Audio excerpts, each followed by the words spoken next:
Good morning. So, the conspiracy against me continues. It is nothing more than a criminal conspiracy on multiple different fractional, misguided levels in different countries, and ending up in Scotland Yard. Look, Scotland Yard are going to have to, if they're allegedly saying that they've made sacrifices, for me and others, they need to speak to me to prove that. I can no longer be this ghosting, misguided, alleged person who's got, these problems. They've got to face 2009 and that situation, or come to me and speak to me about 2009. And the quicker that they do that, the better for them. This cannot be put off indefinitely. This has got to be dealt with immediately. The police and the military and the National Health Service and the government know where the problems are. They come out of the royal family. They come out of the Queen of England, who's orchestrating all of this manipulation, corruption and badness that's out there. That's why I refuse to pay any tax to this Queen. And nobody should pay any tax to this Queen either. Why do you have to adhere to the rules and she doesn't? And she doesn't. She does what she wants, and that's the problem, which is basically going to shift the consciousness on this planet. And it's got nothing to do with me or you, or it's what she's doing is what the problem is. But not for long. So, I just want to get into Barack Obama. This is extremely important evidence to the FBI. I think you'll find that the FBI won't laugh me out of their office, or the FBI won't not take seriously what I'm saying, because they know fine well, more than I, that how did I get out of 17 the stitch all those years ago to have the criminal surgery? Well, that must have involved kidnap, it must have involved all kinds of offences and technologies, which they're to reveal. But that's not up for me to reveal in these situations. But I have to defend myself and my situation. Now, let this be known and important. I've never signed the Official Secrets Act, so I can basically say what I like in regards to what's been happening to me. And the British government know it. I've never signed any official government secret act or whatever. The person who's posing as me, the person who's trying to steal my identity, who's a lot taller than me and has a bigger penis, and is a ridiculous criminal and is really bad at what he does, he has signed that. He must have, in order for him to be getting away with what he continues to be getting away with. That's why West Midlands police won't prosecute him. Well, they either prosecute him or, their corruption gets unravelled, really. Well, it does, and it's unavoidable because of what continues to happen. Well, Barack Obama, now, a mental health issue tag can be issued all it likes on me in regards to this, but I think you'll be a false dawn, because all you've got to do is ask the FBI, and they'll say, you better start taking this guy serious, because what we know is telling me what he's saying. Regardless of whether that breaks through molds, technologies, new ways of life, new modes of transport, whatever, that's not my lookout at all. The reason I'm having to defend myself is because what Queen Elizabeth is doing in regards to the corruption. One, she won't pass the crown on, and two, she's basically just landing police constabularies more and more in it as the days go by. Delusions and illusions about economies has got absolutely nothing to do with me, as I've said many times. But I can tell you how to make things peaceful. I can tell you how to get things better, but because I continue to be ignored, it's going to send Miss Goulding to prison. Close Channel 4 down, and the banks are going to lose business, and they're going to lose their businesses. They're going to fall in great numbers, because they basically won't pay me the money that I'm owed. Now the police will say, well, you've never even been in a police interview yet, so how do you know money? How do you know you're owed money? I'm owed money is because of the defamation of something that's not true. You've got a problem, take it up with the government and the police. It's not my issue, but I have rights, and I'm going to get those rights. So in regards to Barack Obama, again, this is another one that Queen Elizabeth is responsible for. I was taken to see Barack Obama. I was taken into the White House, would you believe, into a very small, poky room. And just like Sir Bernard Hogan Howe's office, I can ID it immediately. So the little room I was taken to in one of the wings of the White House, and you should have seen who and what escorted me in there. Oh yeah, very, I won't even get into it, but very big, very wide, and very big guns. But more importantly, what's important to this is that Barack Obama was in the office with me, and what he said to me. Now all you've got to do is ask Barack as he met me, and he'll say, yes, I have. But because of the way America did business then, the way it run its policy, it was king and supreme emperor of the world. Business, security, finance, the whole tamale. So basically it could get away with criminal and illegal acts, and it has been doing for many years. So this was just a way of life. You can remember Barack Obama came into office in 2009, if I'm not mistaken, when the conspiracy started against me. Well, properly, when I was framed, when I was starting, they were really starting to set me up, was 2009. And here we are, 11 years on, whatever it is. So I was taken to see him, and the person who was escorting with me was a government British minister, and this is going to fall right back on Elizabeth's not only reign but responsibility and everything. And Barack will confirm every word that I'm saying here. And the minister that was with me, I could ID him, I don't know his name, but memories are coming back to me all the time, but I could tell you exactly what he looks like. And this is exactly what he did. I was sat here, there was a table, Barack was on the other side of the table, and Barack was facing me here. There was a wall here, and to my left was the minister, sat there in the most obnoxious, ridiculous, insidious, manipulating fashion that you could ever wish to believe. And the way he was speaking to Barack Obama was almost as if he owned Barack Obama. It was almost as if, how can I put it? He was controlling Barack Obama, even though that wasn't physically possible and the behavior and what was going on wasn't evident. But what was evident is the way he was speaking to Barack Obama, as if to say, I can talk to him, I can talk to you, I can talk to whoever I want, however I want, whatever way I want to do it. But it seemed that Barack Obama was not your commander-in-chief and all so strong in that room. He was very humble. He was very sorry. He was very apologetic in what he was saying to me, and so forth. Now, what you've got to remember is that, as I've said before in this, even though he's sat opposite me, it's almost as if I'm looking in on myself, watching myself, what's going on. That's how I can witness. And I'm a sole living witness to this entire situation. You want to call this a spiritual thing, whatever. But again, this is where the law gets edgy. And as I've said, many times, you're going to have to change the law in regards to bringing in that spirituality is not just a thing, but a reality. So, the most important vital witness in all of this, and I think you probably will find that Barack Obama, if he speaks up, which he probably has to the FBI,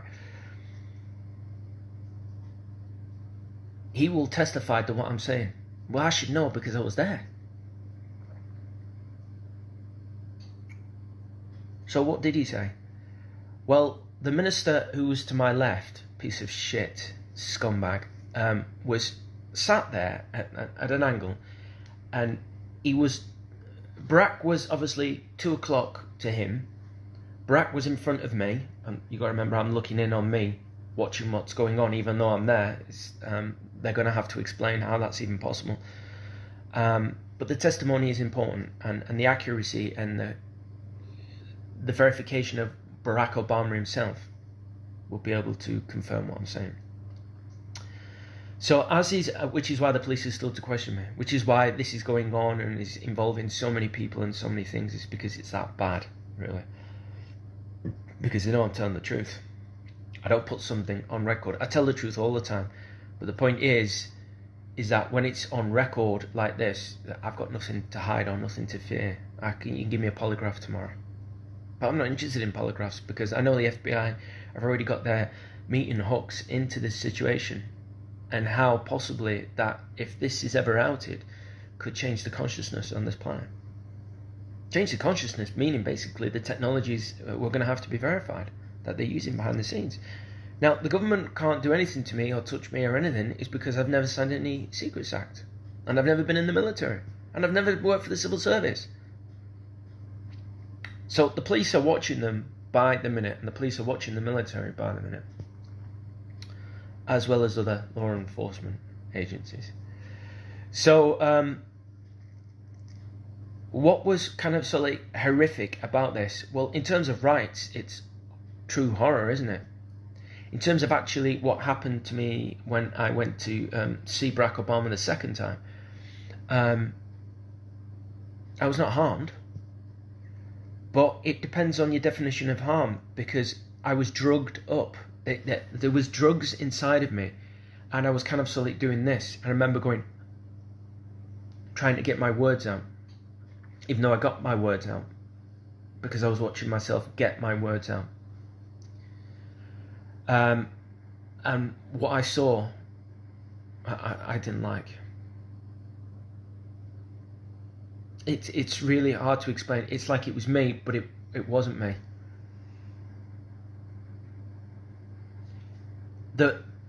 Seeing myself and watching this as it happened, when the memories come back and when it all came back to me a few years ago. Now they'll say, did it happen in lifetime? Have you always known? Well, I don't know. Depends on your version or your opinion on the subconscious, doesn't it?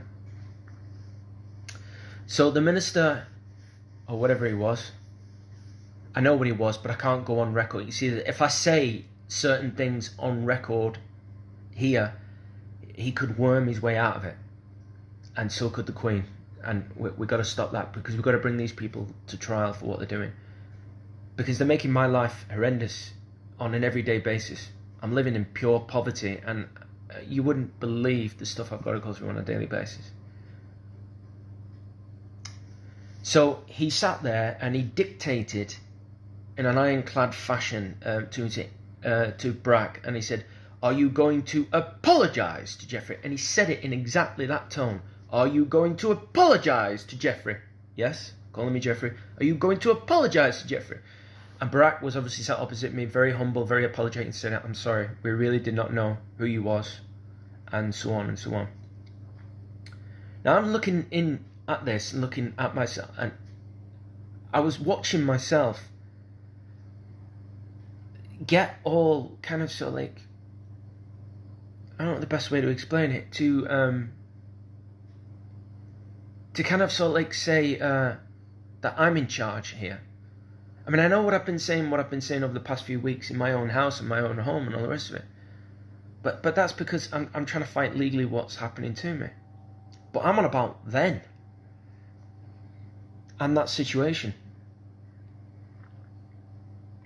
And I was sat there kind of sort of drugged up, and I was almost like shaking. And I was saying to him, I'm fucking trying to get something done here, and you're fucking this up and all the rest of it.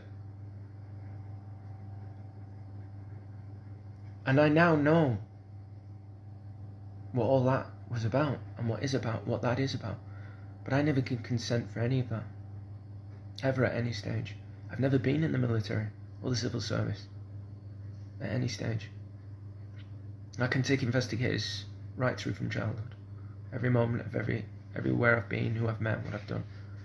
So this kind of solely alleged, what investigators I'm understanding is this secret life. The secret life has got nothing to do with me.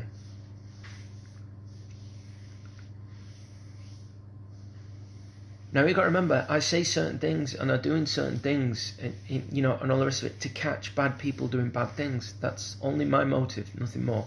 I'm owed money. That's a foregone conclusion. Don't even think about that. But the point is, I'm trying to catch bad people on a consistent basis doing bad things. I'm not working for anybody. I'm doing it. It's because the police keep ignoring me, and it's in my kind of like gut instinct to catch bad people and to get my justice. If catching bad people along the way gets me my justice, more power to me. That's what's going to happen. But the police are going to have to stop this. In other words, they're going to have to come and see me. They're going to have to come and see me is because they're going to have to explain what's been happening to me. But the Queen is blocking the situation. And all that's happening at the minute is Washington is fighting with London over money. And they're using me as the unwitting pawn here. And my life. And Boris Johnson, nobody else, is making my life horrendous. But not for long, especially when we get into the Santander accounts. The police have got to act. We've got to act against MI5 and what MI5 did. And Channel 4. They've got to act against them. Because do you see any bread, any money on the table for me? Do you see any deals? No. It's just constant abuse and manipulation. So as he was apologising, he said, I'm sorry, we really didn't know. We really didn't know. And later did I find out that they thought that Barack was told I was MI6. Do you think I'd be sat here doing this video if I was MI6? There you go then. So it just goes to show you it's another identity, another fragmentation of my consciousness or whatever that they've snatched. A bit like Total Recall. It really is a bit like that. Where they stole his mind and now he wants it back and it's exactly just like that, would you believe? Because I don't like that person who I saw was kind of like dictating the way. But you can clearly see that I was under the influence of drugs. They drugged me. The British government had drugged me. Because I was shaking, I was under duress, full duress. Now, in terms of kidnapping, in terms of Barack Obama, the second occasion he had nothing to do with. It was the British government who basically, I don't know, kind of like just parading me around and getting me to dictate. But that's not the real me, is it? It isn't. Yes, I'm kind of like, this is the real confusing one. I'm like that in real life at times, but I'm only when I'm backed into a corner. Up until then, I'm kind of like as peaceful as they come. As the feds and the investigators will tell you, I wouldn't hurt a fly. I just want to get on with life and be peaceful and live in creativity and all the rest of it. This kind of like other life has got absolutely nothing to do with me. And all they're trying to do is just merge the stories of the person who's trying to steal my identity at the minute out there in the West Midlands. Who's been burning my clothes, sleeping with my girlfriend, doing all kinds of damaging my car, entering my house, doing all kinds of horrendous things. Computer hacking, doing things in my name, coming in on my computer when I was at the Dragon Inn in the West Midlands. But Endemol and the Dutch and people out in Hollywood can confirm he came in on my computer and framed me and set me up. Whatever the content was, I'm still to find out about. I don't know. But I checked the forensics immediately, and I knew that I didn't know it was happening at the time, but when I checked the computer, that's what had happened. So again, Miss Goulding can release the evidence to the FBI that he came into this house and did that in front of the Toshiba television. You can't be in two places at once, and that's what matters. So back to this situation with Barack, and he apologized, and I just remember him sat there at an angle, and he looked at me and he went, "You okay? You all right?" And then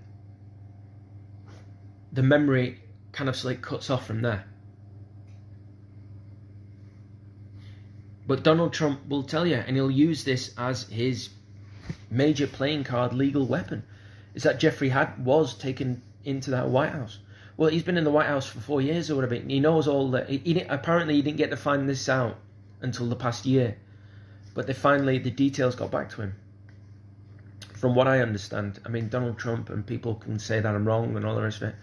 But I've never met Donald Trump. That's what's important. But I've met Barack Obama.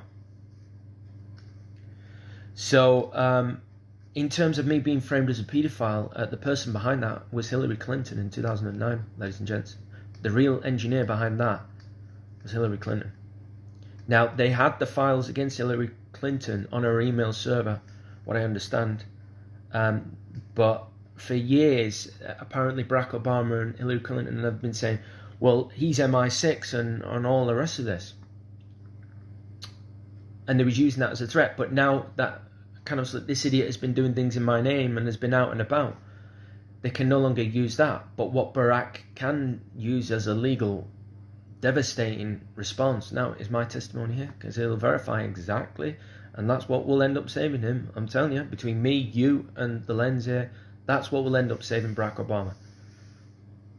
Now you got to remember, if you get into Barack Obama, you have to get into Hillary Clinton, and the two are connected.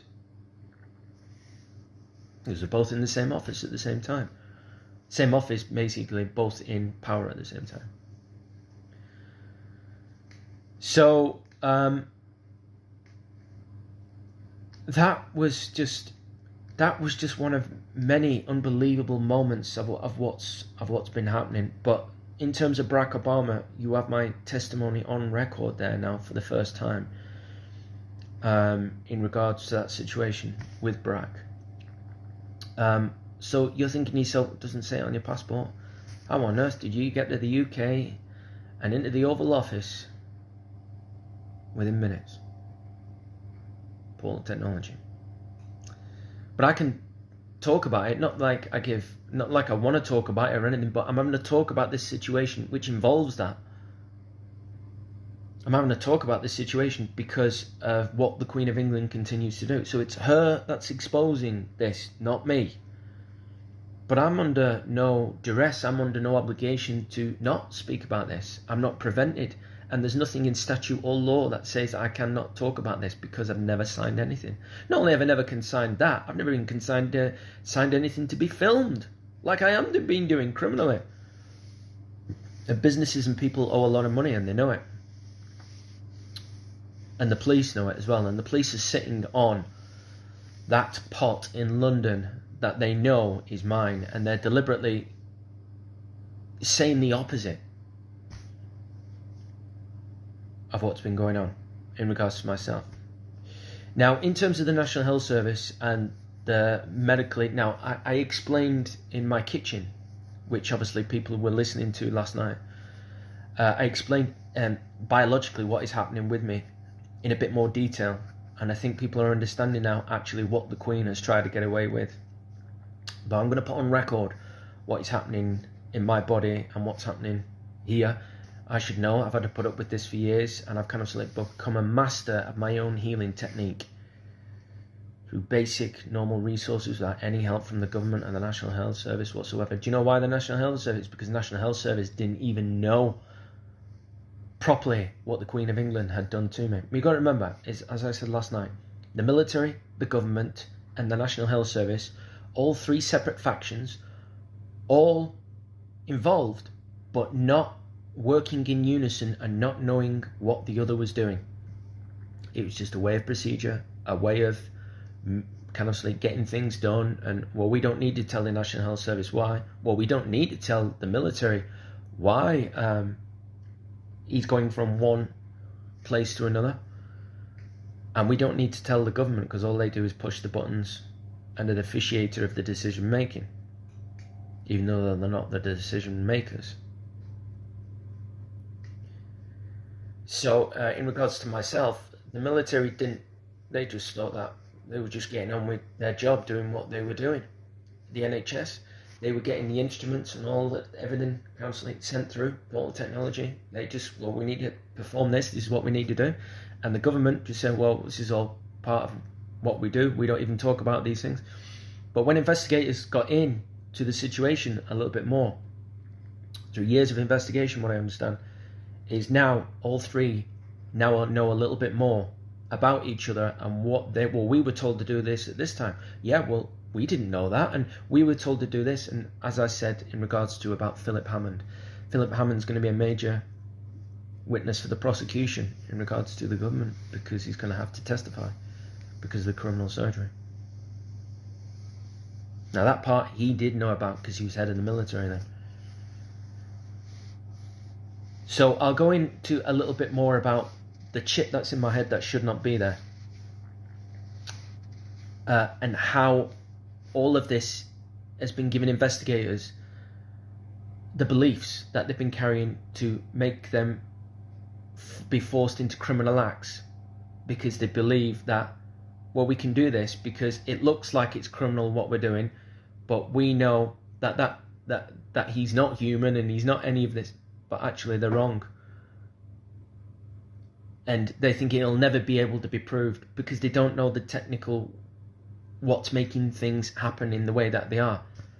Because they can't question me, they can't test me, they can't do anything. Because the Queen knows what she's done, which is why she continues to block the situation. So I demand for her resignation immediately. Not only do I demand for her resignation immediately, as Scotland Yard will now probably tell you, I am the real father of Prince George also. It's not Prince William, and he knows it. If you don't believe me, of course, this is going to be humiliating and embarrassing for Kate, but believe you me, it'll keep her out of jail. All she's got to do is tell the truth. And it's obviously embarrassing for Prince William, and I really feel for Prince William because, you know, that's a really horrible situation he's been put in.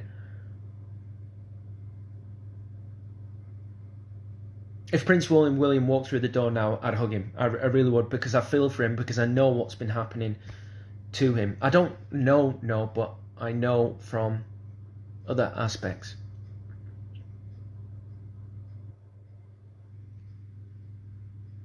So, as I've said before, in regards to physical harm, Prince William's never caused me any physical harm. The Duchess of Cambridge, she's never caused me any physical harm. And what I understand from what I'm learning about myself is that Kate has gone to great lengths to help my situation, but is powerless because of what the Queen continues to do. She's gone to great lengths to not only help me physically, but help me help with my mental situation, my mental health situation, in regards to kind of like grieving and loss and all the rest of this. And so you won't be getting any prosecution out of me. If the police decide to do what they do, that's up to them. I can't do anything about that. But I won't be, when the police come to me, I won't be bringing any charges against Kate or William. In regards to what other things William has been doing, has got nothing to do with me, and that's in police hands, as far as I know. And they know exactly what I'm talking about. So, there's just so much to explain, but this is the first time you're hearing on record about Barack Obama in regards to my testimony, in regards to that. And ever since that happened, the United States didn't repeat that action. However, they've been repeating other things. Those are the things I'm going to get into. Jeffrey Thomas Heathcote, born 25th